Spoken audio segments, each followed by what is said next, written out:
अस्सलाम वालेकुम guys, champions. तो कैसे हैं आप लोग? हमने लास्ट वीडियो में कार्बोहाइड्रेट्स को पूरा किया, ठीक है। हम नेक्स्ट वीडियो में प्रोटीन पढ़ने वाले हैं, मतलब कि आज की वीडियो में। और प्रोटीन बहुत इंटरेस्टिंग टॉपिक होने वाला है। प्रोटीन इसमें मतलब एक टॉपिक मिसिंग है, क्लासिफिकेशन ऑफ प्रोटीन स्ट्रक्चर्स के हवाले से, प्राइमरी, सेकेंडरी, क्वार्टनरी, टर्शियरी, ठीक है। उन्होंने इसको जस्ट मिक्स करके लिख दिया, ठीक है। हम वो भी सेपरेट से पढ़ लेंगे, और जो एक्स्ट्रा चीज़ें बहुत एक्स्ट्रा हैं वो भी पढ़ लेंगे। मतलब सारा कुछ कवर करेंगे, जैसे मैं हमेशा कहता हूँ, एंट्री को लेके, स्ट्रक्चर को लेके, सारे कॉन्सेप्ट जो भी हैं, ठीक है। हम एक एक वर्ड, एक एक चीज़ देखेंगे। So here I am your parasite, welcome to in my channel, in my era. और आपका और हमारा सबका एक हैंडसम सा चैनल, हैंडसम सा प्लेटफॉर्म, पैरासाइट एरा। मैं एक बात कहूँगा कि मैं एक ही दिन में 2-3 लेक्चर्स रिकॉर्ड करने की कोशिश कर रहा हूँ, ठीक है, जस्ट बिकॉज कि आपका कोर्स आगे चला जाए। सो आइए शुरू करते हैं प्रोटीन से। तो प्रोटीन क्या है, ठीक है। Protein is your Greek word, ठीक है। प्रोटीन कौन सा है? प्रोटीन आपका ग्रीक वर्ड है, which has been taken from Proteus, means के फर्स्ट रैंक, ठीक है। प्रोटियस मींस के फर्स्ट रैंक, ठीक है। Protein, okay, Greek word Proteus में लिया गया, जिसका मतलब है फर्स्ट रैंक, ठीक है। और प्रोटीन के बारे में हमने बायोकेमिस्ट्री के इंट्रो में सारे कंपाउंड्स पढ़े थे, कार्बोहाइड्रेट सारे बायोमॉलिक्यूल्स पढ़े थे, ठीक है। कार्बोहाइड्रेट, प्रोटीन, लिपिड्स, ठीक है। और उसके बाद न्यूक्लिक एसिड और कॉन्जुगेटेड मॉलिक्यूल्स। तो हम कार्बोहाइड्रेट करके आए हैं, हम प्रोटीन से आज कर रहे हैं, हम लिपिड इंशाल्लाह कर लेंगे। उसके बाद न्यूक्लिक एसिड और कॉन्जुगेटेड मॉलिक्यूल, और चैप्टर खत्म होने के बाद हम इंटर शुरू करेंगे, ठीक है। So protein Greek word Proteus में लिया गया है, जिसकी माने क्या है फर्स्ट रैंक। तो आप सबको पता है, मैंने वहाँ हम लोगों ने इंट्रो में पढ़ा था, हर पॉलीमर का प्रोटीन क्या है आपका? प्रोटीन इज योर, ये प्रोटीन क्या है आपका? प्रोटीन आपका पॉलीमर है।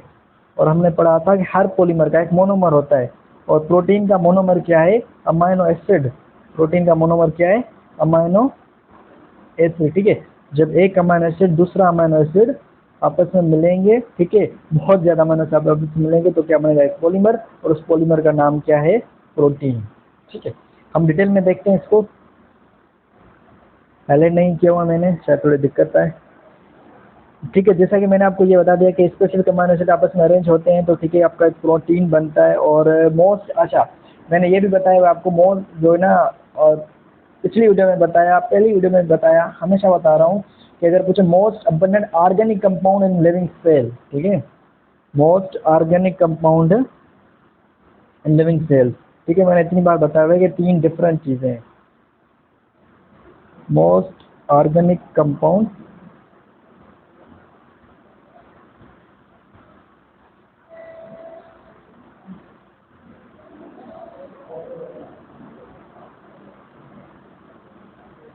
मोस्ट अबंडेंट, ठीक है, most abundant organic compound in cell is most abundant organic compound in cell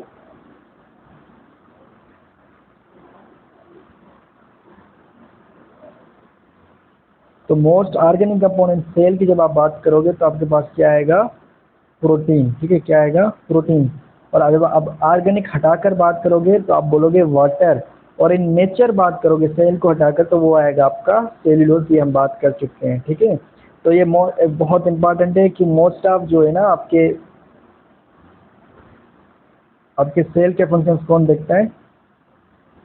ठीक है, प्रोटीन्स देखते हैं। अब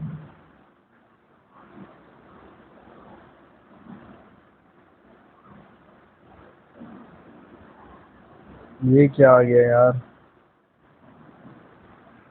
ओके, ठीक है। अब protein most of the cell का क्या बनाती है? ड्राइवेट, ठीक है। मोस्ट ऑफ द सेल का वो कौन सा मतलब कौन सी चीज़ बनाएंगे? ड्राइवेट। प्रोटीन क्या बनाती है आपकी? ड्राइवेट, ठीक है। और प्रोटीन के जो बेसिक एलिमेंट्स है वो कौन से हैं? कार्बन, हाइड्रोजन, ठीक है, और नाइट्रोजन, ठीक है। नाइट्रोजन की मौजूदगी की वजह से proteins are also known as nitrogenous compound. Protein को आप क्या करते हो? Nitrogenous compound, due to presence of nitrogen, ठीक है। नाइट्रोजन की मौजूदगी की वजह से उसको हम क्या बोलते हैं? Nitrogenous compound. ओके सर, ये हमने देख लिया, ठीक है। नाइट्रोजन, कार्बन, हाइड्रोजन, ऑक्सीजन और नाइट्रोजन की वजह से हम, और सल्फर भी समटाइम्स होता है, ठीक है। ये रहा आपका सल्फर, और इस वजह से हम इसको बोलते हैं नाइट्रोजन समूह। अब प्रोटीन आपको कहाँ कहाँ मिलती है, ठीक है, यहाँ पे दिख रहा है आपको। प्रोटीन आपको हेयर में मिलेगी, आपको नेल्स में मिलेगी, आपको फीदर्स में मिलेगी, और अगर किसी ने पिछली वीडियो दिखेगी तो मैंने उसको बताया था, इन सब में प्रोटीन जो मिलती है वो आपकी कौन सी होती है, क्रेटिन प्रोटीन होती है। कौन सी प्रोटीन होती है, क्रेटिन प्रोटीन, ठीक है। और उसके बाद आपको मीट में मिलेगी, फिश में मिलेगी, मिल्क में मिलेगी। पल्सेस आर मतलब बेस्ट सोर्सेज ऑफ प्रोटीन, ठीक है। तो ये सब आपको प्रोटीन कहाँ मिलनी है, बॉडी स्ट्रक्चर में, और आप क्या कौन से फूड से ले सकते हो, ठीक है। तो ये है, प्रोटीन बहुत बहुत इंपॉर्टेंट है आपकी हेल्थ के लिए। Okay, amino acid is the building, proteins are building block of body. और प्रोटीन का खुद का बिल्डिंग ब्लॉक कौन सा है, वो अमाइनो एसिड, जो मैंने पहले ही बताया है कि अमाइनो एसिड क्या है, आपका बेसिक यूनिट है, ठीक है। बेसिक यूनिट मतलब मोनोमर मिलकर क्या बनाता है आपका पॉलीमर, वो पॉलीमर कौन सा, प्रोटीन। और हम इंट्रो में डिस्कस कर रहा था कि प्रोटीन के monomers are the amino acid, ठीक है। अब एक बात करते हैं हम लोग, अब देखें अमाइनो एसिड क्या है, आपका एक मोनोमर है, राइट, ठीक है। और दूसरा अमाइनो एसिड ये भी मोनोमर है। याद है आपको, मैंने बताया था कि ऐसे ऐसे करके ये आपका मोनोमर है, यहाँ से H, इधर से OH, ठीक है। और ये आपका दूसरा मोनोमर है, यहाँ पे OH, ठीक है। और फिर यहाँ से H, बताया था मैंने। और मैंने कहा यहाँ से वाटर बनेगा, ठीक है, वाटर निकलेगा, सॉरी, कंडेंसेशन प्रोसेस होगा, तो आपका क्या बनता है, पॉलीमर बनता है, ठीक है। ये सब हम लोग डिस्कस करके आए। तो यहाँ भी यही सीन होना है। हमने देखा था कि भाई कार्बोहाइड्रेट में यही हो रहा था, वहाँ पे ग्लाइकोसिडिक लिंकेज बन रही थी। अब देखना वाटर कैसे रिमूव होता है, वो ग्राफ बना हुआ मैं दिखाता हूँ।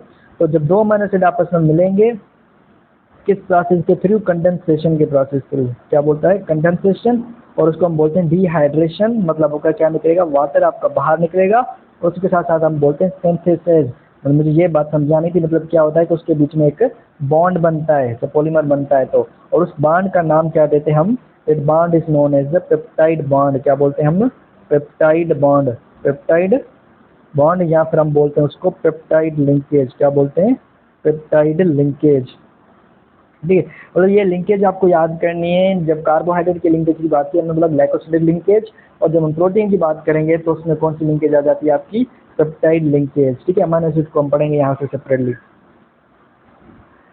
तो वो जो कोवलेंट बॉन्ड आता है यहाँ पे, that is known as the peptide linkage. और ये मोनोमर से जो आपस में मिलते हैं, ठीक है। अमीनो एसिड मतलब उनकी सीक्वेंस पे डिपेंड करता है, वो भी मैं आपको बताता हूँ आगे कैसे होता है, ठीक है। आपके जो टोटल बेसिक अमीनो एसिड्स हैं वो कितने हैं, there are 20 basic amino acids, ठीक है। बेसिक अमीनो एसिड आपके कितने, 20। और आपके जो प्रोटीन है वो थाउजेंड्स में आपको मिलेंगी।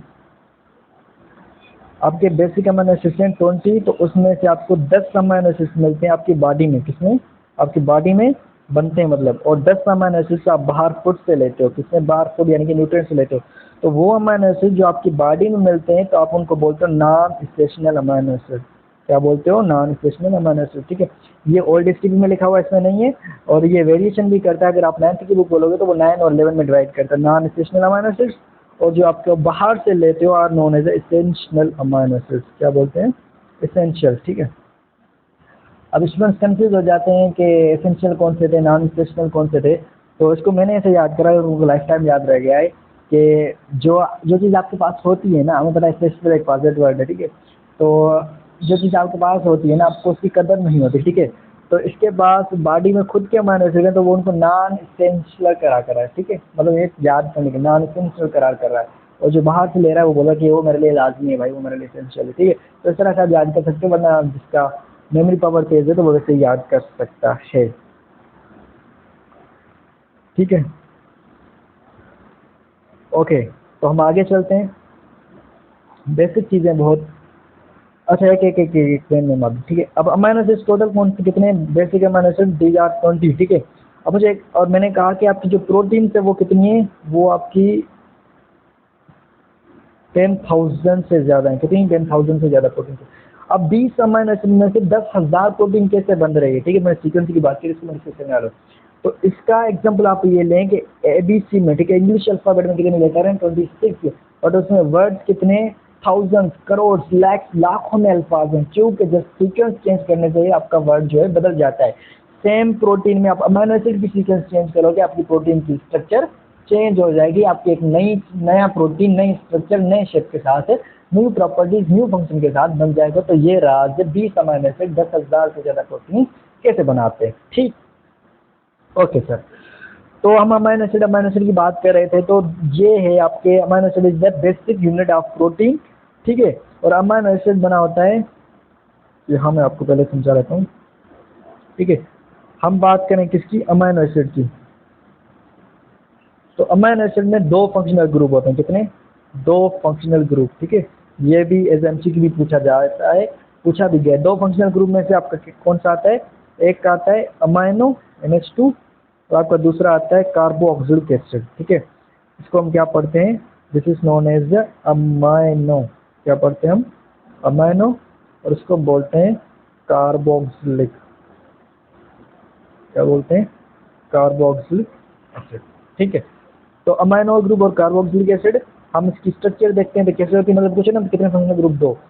अब ये ऐसे होता है, और सपोज NH2, ठीक है, CHR, ठीक है। और मेन 2 फंक्शनल ग्रुप होते हैं, ठीक है। मेन 2 होते हैं, वैसे आप 3 भी कंसिडर कर सकते हो। तो NH2, COOH और R, ठीक है। इस R को हम बाद में डिस्कस करते हैं। अब ये देखो, अब एक बात नोट करो। अब ये इस कार्बन पे देखो, इस कार्बन पे अमाइनो ग्रुप भी लगा हुआ है, इस कार्बन पे कार्बोक्सिल ग्रुप लगा है। इस R को हम पढ़ते हैं रेडिकल ग्रुप। कौन सा बोलते हैं? Radical group. ये चेंज होता रहता है फंक्शनल ग्रुप, ये 2 मेन फंक्शनल ग्रुप है, ठीक है। रेडिकल ग्रुप MCQ वाले पे डिपेंड करता है कैसे पूछ रहे हैं, but these are the main functional groups.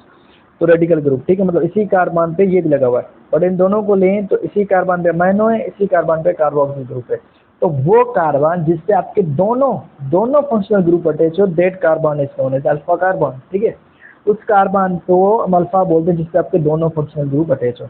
अब अमाइनो ग्रुप की ये सारी सीक्वेंस चेंज रहेगी। किसकी? अमाइनो की नहीं, अमाइनो एसिड की ये सारी सीक्वेंस चेंज रहेगी। हम सीक्वेंस की बात कर रहे थे ना। ये ग्रुप चेंज होगा, अमाइनो एसिड का नाम बदल जाएगा, ठीक है। अमाइनो एसिड का नाम क्या हो जाएगा? बदल जाएगा, सिर्फ इस एक ग्रुप से। मतलब ये एक आपका क्या है, वेरिएंट है, ये बदलता रहेगा और ये सब जो है कांस्टेंट रहेंगे। और हम लोग बात कर रहे थे बार बार लिंकेज की, ठीक है ना। तो वो लिंकेज, पेप्टाइड लिंकेज बनती कैसे, ठीक है, मैं आगे भी आपको दिखाऊंगा, यहाँ भी बता देता हूँ। अब अगर मैं इसको ऐसे लिखूं, ठीक है, मतलब कि NH, ठीक है, और एक H यहाँ से लगा लेते, कैसे भी लगा सकते हो आप, ठीक है। और मैं बोलूँ कि यहाँ पे एक दूसरा अमीनो एसिड आ रहा है। क्या आ रहा है? दूसरा अमीनो एसिड, ठीक है। और वो दूसरा अमीनो एसिड जो है ना OH, ठीक है, OCOO, बाद C, के बाद NH2, के बाद ROH, ठीक है। ये मैंने इसके साथ कनेक्ट करने की वजह से लिखा है, वरना ये नहीं है कि आप ऊपर नीचे लिख रहे हो, बस साइड से कैसे भी लिख सकते हो, ठीक है। तो अब ये देखें, इसको उठाते हैं। तो वो लिंकेज कैसे बनती है मैं बता रहा हूँ। हमने शुरू से पढ़ा था भाई, कोई भी बॉन्ड, कोई भी लिंकेज, कोई मोनोमर आपस में मिलके जब भी पॉलीमर बनाएंगे तो आपकी कंडेंसेशन प्रोसेस बोलते हैं उसको that process also known as dehydration synthesise. Dehydration synthesise का मतलब होता है डी मींस के रिमूवल, हाइड्रेशन मींस वाटर। आपका वाटर रिमूव होगा और उस वाटर रिमूव होने की वजह से वहां पे सिंथेसाइज होगी। किस चीज की सिंथेसाइज होगी? एक बॉन्ड, एक लिंकेज की सिंथेसाइज होगी। और जो दो मोनोमर आपस में मिले हैं, हम उस मोनोमर के हिसाब से उस लिंकेज का नाम देंगे। जैसे कार्बोहाइड्रेट्स में मोनोसैकेराइड्स आपस में मिल रहे थे, कार्बोहाइड्रेट बना रहे थे, उसको हम ग्लाइकोसिडिक लिंकेज बोल रहे थे। और हम यहाँ पे पेप्टाइड लिंकेज बोलेंगे और लिपिड्स में हम ईस्टर लिंकेज बोलेंगे, ठीक। तो यहाँ से देखना कैसे, अब H यहाँ से आएगा, OH यहाँ से जाएगा, ठीक है। तो यहाँ से आपका क्या निकलेगा? वाटर। क्या निकलेगा? वाटर। चलो हम यहाँ से वाटर को रिमूव कर देते हैं, ठीक है। और फिर यहाँ पे आपका क्या बनेगा? यहाँ पे आपका लिंकेज बनेगा। क्या बनेगा? यहाँ पे आपका लिंकेज बनेगा। और that linkage is known as, उस लिंकेज को हम क्या बोलते हैं? Peptide linkage. उस लिंकेज को हम क्या बोलते हैं? Peptide linkage. मैं ये समझाना चाह रहा हूँ कि पेप्टाइड लिंकेज कैसे बनता है। और ये MCQ भी पूछा जाता है कि किस ग्रुप के बीच में बनाता है। तो this group is known as a carbonyl, और अमाइनो के ग्रुप के बीच में क्या बनता है आपका पेप्टाइड लिंकेज बनता है। इस तरह से कंडेंसेशन होती है। मैं हर टॉपिक में स्टेप से समझा रहा हूँ कि कंडेंसेशन कैसे होती है, मोनोमर कैसे मिलते हैं और पॉलीमर कैसे बनते हैं, ठीक है। और ये था अमाइनो एसिड्स का कॉन्सेप्ट, और आगे हम देखते हैं।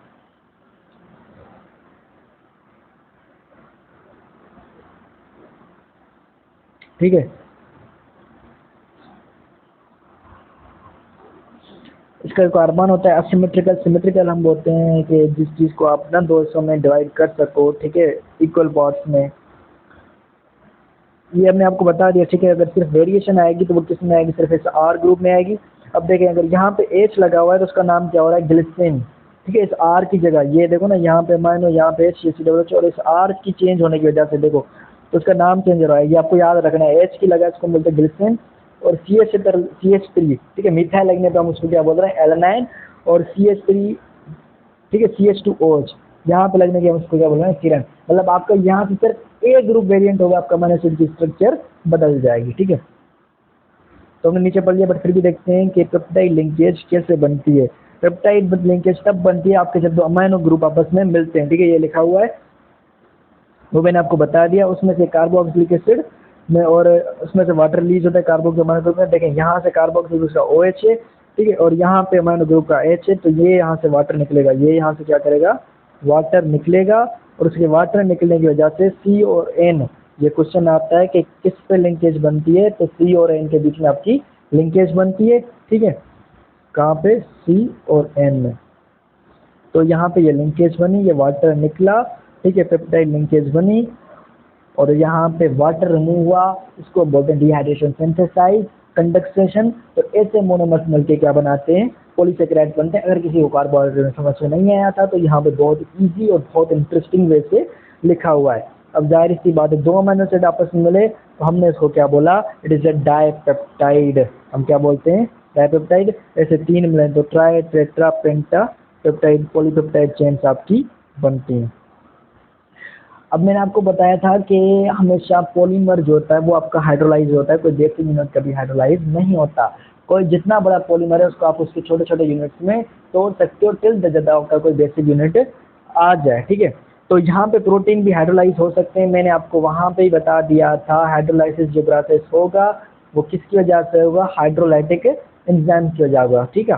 तो अब यहाँ पे देखें, ठीक है, जब प्रोटीन्स को, ठीक है, जब प्रोटीन्स को आप, प्रोटीन एक बड़ा पॉलीमर है, ठीक है, उसको जब आप तोड़ो, ठीक है, और आप मोर देन 10, क्या, मोर देन 10, ठीक है, मोर देन 10 अमीनो एसिड से आपको उसको तोड़ो तो उसका आप स्पेशल नाम देते हो, दैट इज अ पेप्टोन, ठीक है। और याद रहे, पेप्टोन बेसिक यूनिट नहीं है, पेप्टोन को आप आगे भी तोड़ सकते हो, लेकिन प्रोटीन्स को आप जब तोड़ोगे आपको जो पहले पहले मिलेगा वो कौन सा मिलेगा, पेप्टोन, ठीक है। वो कौन सा मिलेगा आपको, 10 नमस्कार पेप्टोन। और पेप्टोन को अगर आप फर्दर हाइड्रोलाइज करो, पेप्टोन का फिर आप आगे भी तोड़ो तो हम उसको बोलते हैं फिर पेप्टाइड। और अगर आपको उसको और भी आगे तोड़ो तो उसको बाद में अमीनो एसिड। मतलब बेसिक स्ट्रक्चर कैसे शुरू हो रही है, अमीनो एसिड ने बताया था, अगेन वो बात वहीं पे खत्म हो गई कि amino acid is basic structure, ठीक है। अमीनो एसिड, उसके बाद आपका क्या आएगा, ठीक है, पेप्टाइड, उसके बाद आपका क्या आएगा, पेप्टोन, ठीक है, उसके बाद आपका आता है प्रोटीन। और अगर आप तोड़ना भी शुरू करो तो जाहिर सी बात है आप यहाँ से तोड़ोगे तो आपके पेप्टोन्स मिलेंगे, फिर तोड़ोगे तो पेप्टाइड, उसके बाद मिलोगे amino acid. This is the basic unit. इसके बाद आप हाइड्रोलाइज नहीं कर सकते। हाइड्रोलाइज मतलब हाइड्रोलाइसिस प्रोसेस नहीं कर सकते, वो होता है हाइड्रोलाइटिक एंजाइम के जरिए। हमने आपको इन्फॉर्मेशन भी बता दिया था। ओके, तो फिर हम आगे चलते हैं। ओके, तो यहाँ पर हम अमीनो एसिड की सिग्निफिकेंस डिस्कस करें तो एफ, मतलब उनकी सीक्वेंस की क्या सिग्निफिकेंस है, अगर सीक्वेंस में कोई वेरिएशन आ जाए तो क्या हो सकता है, ठीक है। तो एक साइंटिस्ट है एफ सेंगर, ठीक है, ये आप DNA एंड क्रोमोसोम्स में भी आप पढ़ेंगे इसको इंटर में, ठीक है। तो F Sengar was the first scientist जिसने प्रोटीन की सीक्वेंस पे वर्क किया। डीएनए ने इसलिए बोला कि डीएनए बहुत यूज होता है, स्टेरॉइड, क्रोमोसोम किसकी सीक्वेंस, सारे टॉपिक्स उस पर है, ठीक है। तो इसने पहली बार जो जिसकी सीक्वेंस फाइंड की तो वो था इंसुलिन। वो क्या था, इंसुलिन, वो बल्कि इंसुलिन है, ठीक है। हम इसको यहाँ देख लेते हैं। तो मैं आपको बता देता हूँ सारा, फिर हम वहाँ से पढ़ते हैं। ओके, तो एफ सेंगर ने हमें पहले किसकी सीक्वेंस के बारे में बताया, दैट इज द इंसुलिन, किसकी सीक्वेंस के बारे में, इंसुलिन, ठीक है। और इंसुलिन के बारे में इसने क्या बताया, इंसुलिन एक प्रोटीन है, ठीक है। तो इंसुलिन के बारे में इसने क्या बताया कि 2 चेन का बना हुआ है, कितने बना हुआ है, 2 चेन का, ठीक है। 2 चेन में से एक आपकी अल्फा चेन है, एक आपकी बीटा चेन है, ठीक है, 2 चेन में से। और इसने बताया कि इंसुलिन में जो आपके अमाइनो एसिड हैं that is the 51 amino acids, कितने आपके 51, मैं आपको यहाँ दिखा देता हूँ, ठीक है। इंसुलिन के बारे में इसने हमें पहले बताया 51 अमाइनो एसिड्स हैं, ठीक है। और उसकी 2 चेन्स होती हैं, आपको लिखा पड़ा है, ठीक है, ठीक। तो ही इसने हमें बताया, ठीक है। हम आगे देखते हैं कि अल्फा में जो होते हैं आपके 21 अमाइनो एसिड्स होते हैं, कितने, 21। और आपकी बीटा में कितने होते हैं, 30 अमाइनो एसिड्स, कितने, 30। तो ये आपके कितने हुए, 51 अमाइनो एसिड, अल्फा में 21 और 1 बीटा में जो होते हैं 30 अमाइनो एसिड्स, ठीक है। इसलिए बताया। अब जाहिर सी बात है ये दोनों आपस में मिलेंगे, ठीक है, इनके बीच में लिंकेज होगी। तो इंसुलिन के बीच में जो लिंकेज होती है that is the disulphide linkage, ये याद रख लेना, ठीक है। क्या होती है, हम क्लासिफिकेशन ऑफ प्रोटीन्स पढ़ेंगे ना जब, उसमें स्ट्रक्चर्स आती है प्राइमरी, सेकेंडरी, टर्शियरी, क्वार्टरनरी। तो हम प्राइमरी में इंसुलिन का एग्जांपल देते हैं, ठीक है। चलो फिर मैं वहाँ बता दूंगा। अभी आप यूँ समझ लो कि इसके बीच में कौन सी लिंकेज है, डाइसल्फाइड, कौन सी लिंकेज है, डाइसल्फाइड, ठीक है। ये एमसीक्यू याद क्लियर कर, इसको मैं आगे और एक्सप्लेन करता हूँ कि किस तरह से बच्चे जो है वो कंफ्यूज होते हैं, ठीक है। तो मतलब 51 अमाइनो एसिड्स में आपके 21 एक चेन में आते हैं और 30 आपके दूसरी चेन में आते हैं, ठीक है। और यहाँ पे इसने दूसरा जो स्टडी किया दैट इज द हेमोग्लोबिन, किसकी, हेमोग्लोबिन। हेमोग्लोबिन में 2 अल्फा हैं और 2 बीटा हैं, ठीक है। और इसमें से अल्फा में कितने, 141 अमाइनो एसिड्स, कितने, 141। और इसमें कितने, 146, ठीक है, कितने, 146। तो ये हेमोग्लोबिन, इंसुलिन याद रखना, इसको हम क्लासिफिकेशन में डिस्कस करेंगे, primary, secondary, tertiary, coordinate separate जो नहीं है इस बुक में। ओके, तो यहाँ पे आप देख सकते हैं इसको, ठीक है। ये अल्फा एक्टिन और ये बीटा एक्टिन, ठीक है। अच्छा, मैंने कहा ना बच्चे कंफ्यूज होते हैं, उसको हम क्लासिफिकेशन बताएंगे। तो यहाँ पे देखें कौन से हैं, डाइसल्फाइड ब्रिजेज हैं। इंसुलिन के बीच में क्या होते हैं आपके, डाइसल्फाइड ब्रिजेज होते हैं। ये मैंने आपको बता दिया, 10,000 से ज़्यादा आपके अमाइनो एसिड जो है प्रोटीन्स बनते हैं। और सब जो होता है वो उनकी अरेंजमेंट होता है, सीक्वेंस पे होता है, 20 अमाइनो एसिड्स आपस में मिलते हैं डीएनए की अरेंजमेंट पर। अब हम पढ़ रहे थे, ये था इंट्रो, ठीक है। इसको हम हेमोग्लोबिन को, इंसुलिन को मैं आगे डिस्कस करने वाला हूँ, ठीक है। तो हम लोग ये कह रहे थे कि इसकी सीक्वेंस से मतलब क्या फ़र्क पड़ेगा, ठीक है। अब हम, आपको पता है हेमोग्लोबिन हम मिलता है रेड ब्लड सेल्स में। अब इसके टोटल अमाइनो एसिड है 574, ठीक है, 500, ठीक है, 574, ठीक है। तो 574, 574 अमाइनो एसिड्स में आप देखना, एक, सिर्फ एक, कितने यार, 500 के आगे की क्या अहमियत है, एक अमाइनो एसिड की वेरिएशन से, एक अमाइनो एसिड वेरिएशन से क्या हो जाता है, ठीक है। अब ये इसकी सीक्वेंस है, मैं आपको जूम करके दिखाऊँ। ये हमारे हेमोग्लोबिन की सीक्वेंस है, वेलाइन, ठीक है। ये सारे अमाइनो एसिड है, valine, histidine, lysine, थ्रोनाइन, glutamic acid, ठीक है, और ग्लूटामिक एसिड। तो ये क्या है हमारा नॉर्मल, मतलब ये एक नॉर्मल हमारा जो है हेमोग्लोबिन है, हेमोग्लोबिन ब्लड में होता है। अब अगर क्या हो 1 2 3 4 5,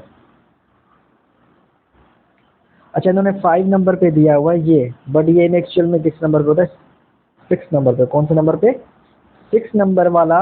ये ऐसे क्वेश्चन पूछते हैं तो कौन, अब देखो ग्लूटामिक एसिड है ना, यहाँ से ये अगर रिप्लेस हो जाए, इसकी जगह से 574 में से सिर्फ एक अमाइनो एसिड आपका रिप्लेस हो जाए, वो भी कौन सा रिप्लेस होता है, ग्लूटामिक एसिड अगर आपका रिप्लेस हो जाए किससे, वेलाइन से। ये क्यों होता है, म्यूटेशन की वजह से होता है, वेरिएशन की वजह से। और जो फैक्टर म्यूटेशन लाए हम उसको क्या बोलते हैं, म्यूटेंट। तो वेलाइन क्या हुआ, एक म्यूटेंट हुआ। जो ग्लूटामिक एसिड नॉर्मल सीक्वेंस में होता है वो नॉर्मल होता है, उसकी जगह अगर वेलाइन अमाइनो एसिड आपका आ गया, ठीक है, 574 में सिर्फ एक अमाइनो एसिड में वेरिएशन आ रही है, तो आप देखें क्या हो रहा है, ठीक है। ये आपके नॉर्मल रेड ब्लड सेल्स हैं। और जब ये हो जाता है तो इस डिजीज को हम बोलते हैं सिकल रेड ब्लड सेल्स या सिकल सेल एनीमिया। क्या बोलते हैं हम, सिकल सेल एनीमिया, ठीक है। एनीमिया आपको बता दो क्या होता है, ठीक है। चलो मैंने इसकी पिक्चर लगाई है, मैं दिखाता हूँ। अब देखो ये सिकल सेल हम क्यों बोलते हैं कि उसकी जो शेप होती है ना वैसे हो जाती है, एक डिस्क टाइप एक सिकल टाइप हो जाती है, जो चांद होता है ना, क्या बोलते हैं, चूड़ी नुमा, ठीक है उसको। तो सिकल टाइप इसकी जो है शेप हो जाती है। इसको हम जूम करके देखते हैं, यहाँ से देखे आप, ठीक है। मार्कर हम चेंज कर लेते हैं, ब्लैक से सही रहेगा। तो ये नॉर्मल रेड ब्लड सेल्स है। अब सिकल की वजह से होता क्या है, मतलब डिजीज तो हो गई बट होगा क्या, अब ये जो जिसकी इसकी शेप है ना राउंड, तो ये आराम से आपके ब्लड वेसल्स में पास हो जाता है। जब इसकी शेप डिस्क टाइप यानी कि यूं सिकल टाइप शेप हो जाती है, तो यहाँ ये तो यहाँ पे कहीं स्टिक हो जाता है, ठीक है, स्टक हो जाता है, कहीं चिपक जाता है। तो ये देखो ये कैसे हो गया, तो ये पास नहीं हो पाता, ठीक है,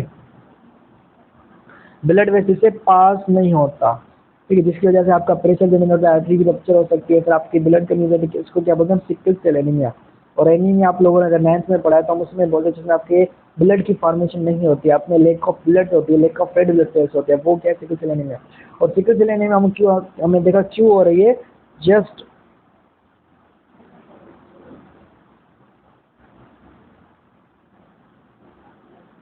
हमने देखा एक अमाइनो एसिड रिप्लेस हो रहा है दूसरे के साथ, और वो कौन सा था, ग्लूटामिक।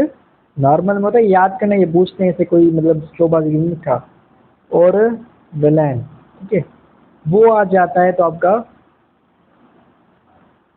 इन्होंने क्या वेलाइन लिखा है, ठीक है, तो वो वेलाइन। और ये कौन से नंबर पे होता है, 6 नंबर पे, आपको याद रखना है। तो सिर्फ एक अमाइनो एसिड की वजह से, चेंज की वजह से, एक से इतनी बड़ी लिंक है, तो इतनी ज़्यादा मतलब जो है ना वेरिएशन आ रही है, तो ये यहाँ से आप अंदाज़ा लगा सकते हैं कि कितनी सीक्वेंस इंपॉर्टेंस है, इम्पोर्टेंट रखती है आपकी, ठीक है। उसके बाद नेक्स्ट टॉपिक है ये वाला, ठीक है। इससे पहले हम क्लासिफिकेशन पढ़ लेते हैं, हम इसको मिटा लेते हैं। अब क्लासिफिकेशन, ठीक है, मैंने अब बताया उसकी जो है ना, इसमें नहीं लिखे, पिछले बुक में और बुक्स में भी है, बट ये पढ़नी चाहिए, ठीक है। प्राइमरी, ठीक है, दूसरा होता है आपका सेकेंडरी, तीसरा आपका टर्शरी, और चौथा आता है आपका क्वार्टरनरी। इन्होंने यहाँ से जिक्र किया है बट हम कॉलेज से पढ़ रहे हैं जैसे होते हैं। अब प्राइमरी स्ट्रक्चर वो होती है जो आपकी लीनियर हो, ठीक है, जिसमें आपके अमाइनो एसिड लीनियरली कनेक्ट होते हैं, जिसमें प्राइमरी स्ट्रक्चर। उसका एग्जांपल देते हैं इंसुलिन का, किसका एग्जांपल देते हैं, इंसुलिन का, जिसमें मैंने आपको कहा आगे डिस्कस करेंगे। तो प्राइमरी में हम बोलते हैं कि भाई इसमें जो आपको बांड कोई जो लिंकेज मिलेगी वो मिलेगी पेप्टाइड बांड, ठीक है। तो मैं बता दूं, जब भी आपसे प्राइमरी स्ट्रक्चर का पूछे या फिर स्पेशली इंसुलिन का पूछे, और क्योंकि अब बच्चों को ये माइंड में होता है कि जो है ना हमने पढ़ा था कि भाई इंसुलिन प्राइमरी स्ट्रक्चर है और प्राइमरी में कौन सा पेप्टाइड बांड, बट जब भी आपको इंसुलिन पूछे और आपको ऑप्शन दे कि इनमें से कौन सी लिंकेज होती है डाइसल्फाइड पेप्टाइड, तो आप डाइसल्फाइड को प्रेफर करोगे। किसको, डाइसल्फाइड को। मैंने आपको यहाँ दिखा भी दिया, ठीक है, यहाँ पे क्या है देख लो,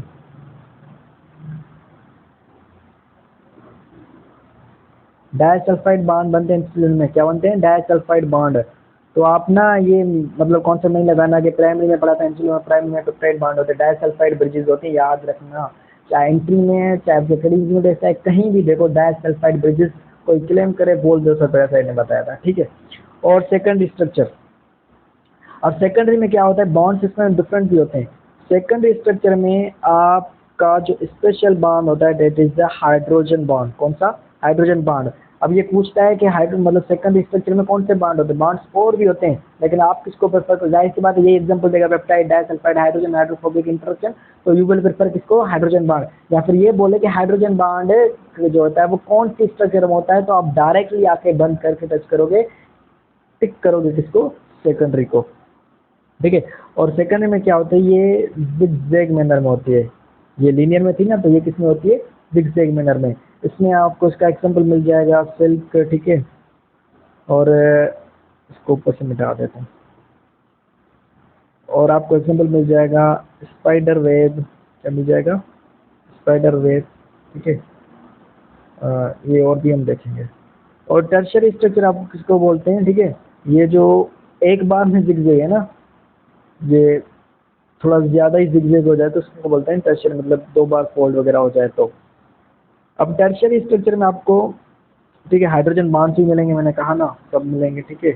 आपको डाइपेप्टाइड भी मिलेंगे, आपको सल्फाइड भी मिलेंगे, ठीक है। बट आपको एग्जाम्पल याद रखने हैं, ठीक है। मैं बता देता हूँ, नहीं मिटा रहा, ठीक है। कि टर्शरी के जो एग्जाम्पल हैं उसमें आपका लाइसोसोम आ जाता है, और प्लस में एक मोस्ट इम्पॉर्टेंट है मायोग्लोबिन, ठीक है। मायोग्लोबिन को ना हेमोग्लोबिन से कनेक्टेड करके वो बोलते हैं वो क्वार्टनरी, नहीं, मायोग्लोबिन आपका क्या है, टर्शरी। ये सारे जो मैं बता रहा हूँ ये एमसीक्यूज हैं, ठीक है, क्लियर कट एमसीक्यूज है। और रही बात क्वार्टनरी स्ट्रक्चर में, तो इसमें भी तो बहुत सारे बॉन्ड्स होते हैं। जो बॉन्ड रिमेंबर करने का है that is the hydrophobic interaction, और क्वार्टनरी मतलब बहुत कॉम्प्लेक्स स्ट्रक्चर वैसे that is not the quaternary hydrophobic interaction. अगर कोई पूछे कि हाइड्रोफोबिक इंटरेक्शन किसमें होते हैं, क्वार्टनरी में। और इसका सबसे बेस्ट एग्जांपल है दैट इज द, जो मैं अभी पढ़ के आया मैंने आपको बताया, वहां डिस्कस करेंगे, दैट इज द हेमोग्लोबिन। क्या है आपका, haemoglobin is the best example of quaternary. और ये सब था प्राइमरी सेकेंडरी टर्शियरी, इंट्रो भी नहीं था, बस यही था सब कुछ। इसमें ऐसे एमसीक्यूज पूछते हैं। और वही बात यहाँ पे इसने जो क्लासिफिकेशन की है प्रोटीन की, स्ट्रक्चर की बेसिस और फंक्शन के बेसिस पर देखिए, एक है आपकी फाइब्रस प्रोटीन, इनकी प्रॉपर्टीज याद रखनी है, हम डिस्कस करते हैं, ठीक है। और किसी प्रॉपर्टी है ग्लोबुलर प्रोटीन्स। तो दीज आर लॉन्ग फाइबर्स, पहली पॉइंट ये याद रखनी है आपको, ठीक है।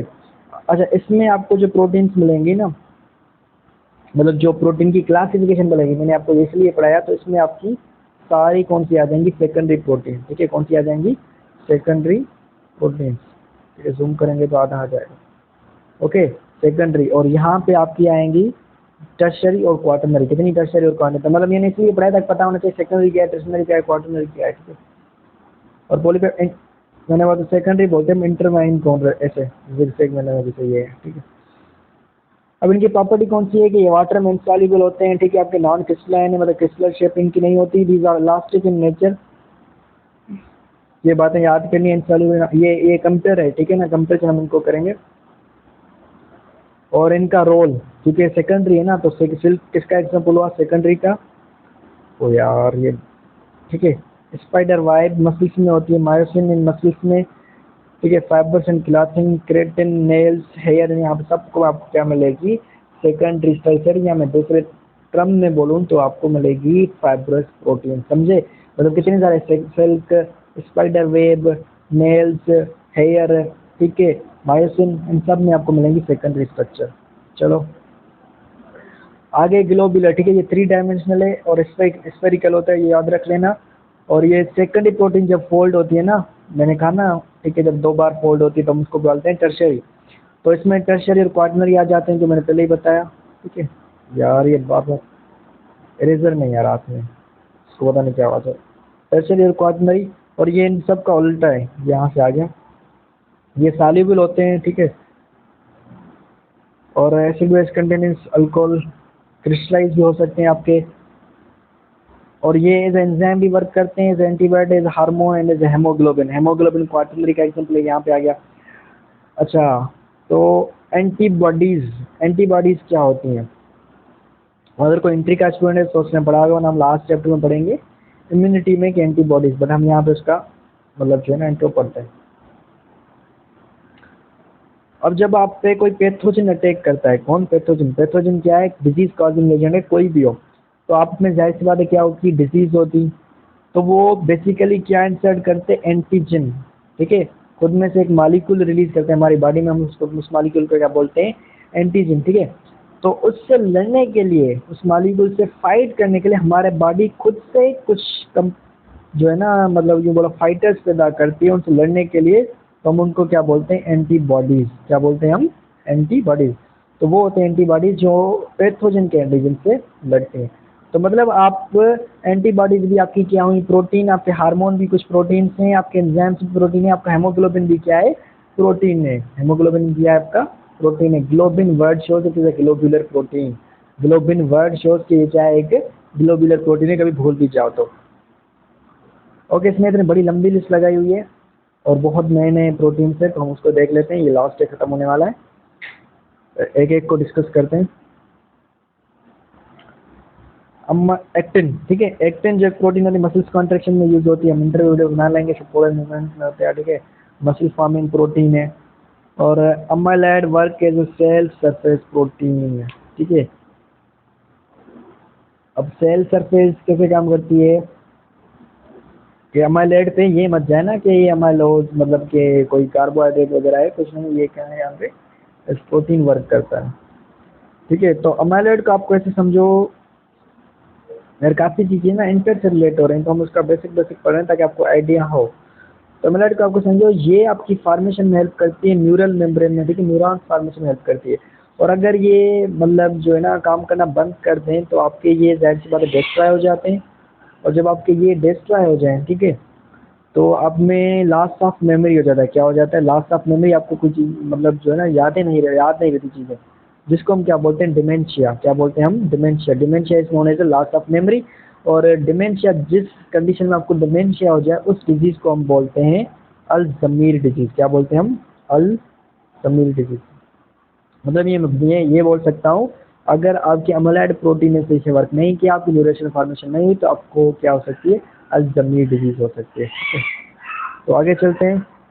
अच्छा, कैडिसफ्लाई फिब्रोइन प्रोटीन। अब ये इसका क्या काम होता है? लाइक जूम करो, ठीक है। अब इसका काम क्या होता है? लाइक फाइन डेब्रिस, मतलब कुछ कण वगैरह रॉक्स को स्टिक करके, ठीक है, शेल्स को एक ऐसा शेल बनाना, ठीक है, जो प्रे से ना आपको बचा सके, ठीक है, उसका काम होता है ये। और कॉन्ट्रासेलिन, ठीक है, यहाँ पे जो है ना इसकी स्पेलिंग गलत है। कॉन्ट्रासेलिन, ये कॉन्ट्रा, ठीक है, कॉन्ट्रासेल्सिन ऐसे है स्पेलिंग, ठीक है। यहाँ पे ई नहीं है, सी है, और सी नहीं, सी एच है। और आपने ये वर्ड अगर देखा कि कॉन्ट्रा वर्ड हम बोलते हैं कार्टिलेज को, ठीक है, कॉन्ट्रा वर्ड किसको बोलते हैं हम? कार्टिलेज को। तो वहाँ पे ये काम आती है, ठीक है, किसमें? कैल्सिफिकेशन में। किसमें काम आती है? कैल्सिफिकेशन में। Calcification, okay. उसके बाद आपको कहा जाता है कोलेजन। क्या आ जाता है? कोलेजन, ठीक है। अब कोलेजन क्या है? कोलेजन आपको बहुत जगह से मिलेगा, कार्टिलेज में मिलेगा, ठीक है, बोन में मिलेगा। तो ये आपको क्या देता है? कि स्ट्रेंथ देता है, इलास्टिसिटी देता है, ठीक है, main component of cartilage. Ligament, tendon, bone और टीथ आपको पता है। लिगामेंट और टेंडन की हम डिस्कस कर लेते हैं। अब लिगामेंट, मैंने कहा था ना एक वर्ड भी नहीं छोड़ना है, ठीक है। लिगामेंट क्या होता है? ये आपका बोन है, लग तो रहा है टीथ है, ठीक है। ओ यार, ड्राइंग भी मेरे को नहीं आती है, ठीक है। और ये आपका यहाँ से जो है ना, गलत बना लिया यार, समझ लो, ये आपका बोन है, ठीक है, और ये आपका यहाँ से बोन है। तो जब वो लिगामेंट और टेंडन दोनों कनेक्टिव टिश्यू, वो कनेक्टिव टिश्यू, ठीक है, जो आपको जो बोन टू बोन कनेक्ट करे, क्या करे? बोन, और यहाँ पे कार्टिलेज प्लेट्स होते हैं, ठीक है, जो बोन टू बोन कनेक्ट करे, these tissues are known as ligament. तो ये टिश्यू हमारा क्या है? लिगामेंट है, जो आपको मतलब आपके बोन को बोन से कनेक्ट कर, दीज नोन एज लिगामेंट, ठीक है। वो कहाँ से? कोलेजन में। Collagen is a protein act करे यहाँ पे। और एक दूसरा टिश्यू होता है जो मसल टू बोन कनेक्ट करे। क्या मतलब? कि एक तरफ से मसल हो, दूसरी तरफ से बोन हो, और बीच में वो टिश्यू हो, then that tissue is known as a tendon. इस टिश्यू को हम क्या बोलते हैं? टेंडन। क्या बोलते हैं? मतलब बोन टू बोन लिगामेंट, और muscle to bone, that is a tendon, ठीक है। और दूसरी लास्ट ने वर्ड से शोज हो रहा है, ठीक है, वो इलास्टिसिटी प्रोवाइड करेगा। तो बैलेंस मैंने पीछे डिस्कस कर लिया था, मतलब जिसमें आप अपनी शेप दोबारा गेन कर सको, ये भी इलास्टिसिटी को शो करता है। उसके बाद फिब्रिल प्रोटीन, ये आपको इलास्टिक और नॉन इलास्टिक कनेक्टिव टिश्यू में सपोर्ट प्रोवाइड करता है, ठीक है। ठीक है, गिलेटिन आपको जो होता है बोन्स और स्किन पे मिलता है, ठीक है। और स्क्लेरा प्रोटीन, स्क्लेरा आई का पार्ट है, ठीक है। तो ये आपके क्रेटिन, कोलेजन, मतलब ये समझो कॉम्बिनेशन है। स्किन में ना ये सारी प्रोटीन मिलती है, तो उसको मिलाकर हम बोलते हैं स्क्लेरा प्रोटीन। क्रेटिन भी मिलेगी आपको आई में, कोलेजन भी मिलेगी, इलास्टिन भी, प्रोटीन, तो दिस ऑल आर कलेक्शन होने से स्क्लेरा प्रोटीन, ठीक। अच्छा, टिटिन, अगर किसी ने मसल्स पढ़े, ठीक है, टिटिन क्या मालूम, जैसे एक्टिन मसल्स प्रोटीन है। अब एक स्ट्रक्चर होती है मसल्स में फर्स्ट ईयर वालों के लिए, ठीक है, तो हम उसमें डिटेल में नहीं जाते। तो उसमें फिलामेंट्स होती हैं, ये कुछ होती हैं थिन फिलामेंट्स। क्या होती हैं? Thin filaments. और बीच में कुछ होती हैं थिक फिलामेंट्स। क्या होती हैं? थिक फिलामेंट्स, ये थोड़ी थिक होती हैं।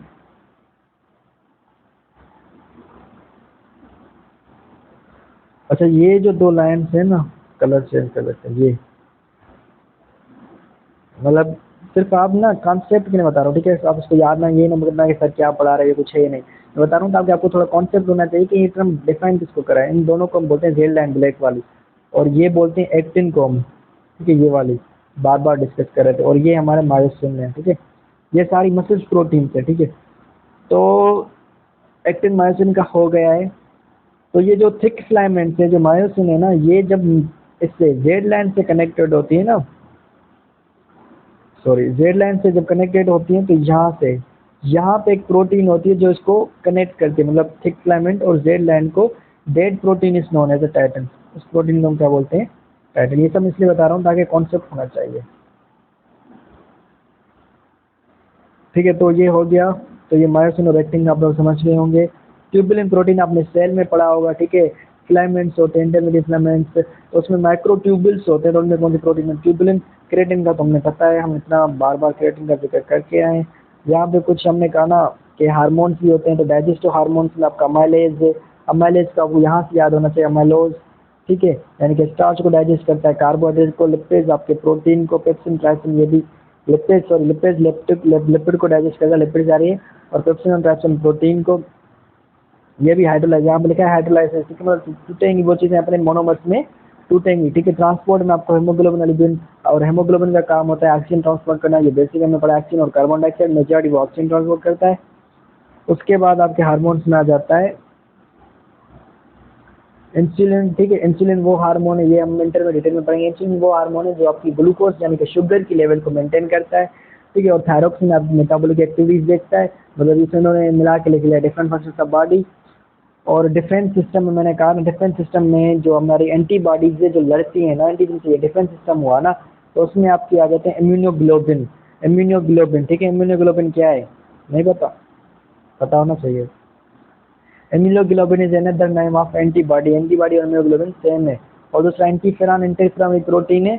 इंटरफेरॉन क्या करती है? ये भी डिफेंस सिस्टम प्रोवाइड करती है। कैसे? स्पेशली वायरस के टाइम में जब वायरस रिप्लिकेट करता है, उसको इंटरफेयर करती है। वायरस जब रिप्लिकेट करता है तो उसको क्या करती है? इंटरफेयर करती है। तो इसका नाम भी क्या है? इंटरफेरॉन है। और उसके बाद आती है आपकी कंट्रोल, कंट्रोक्टाइल, मैंने बताया कि एक्टिन और मायोसिन वो मसल्स कॉन्ट्रैक्शन में आपकी हेल्प करती है। उसके बाद स्टोरेज में लिग्यूम स्टोरेज प्रोटीन एक वाइट एल्ब्यूमिन में आ जाती हैं, जो वक्त आने पर आप नरिशमेंट के लिए, ग्रोथ के लिए यूज करते हो। तो थैंक यू गाइस, यही था प्रोटीन। शायद लंबा लेक्चर हो गया हो, बट एक ही लेक्चर में था, बाकी बेसिक था। ये जो मैं लास्ट में डिस्कस करा थोड़ा मेन था, तो उसको देख लेगा। थैंक यू गाइस, अल्लाह हाफिज़।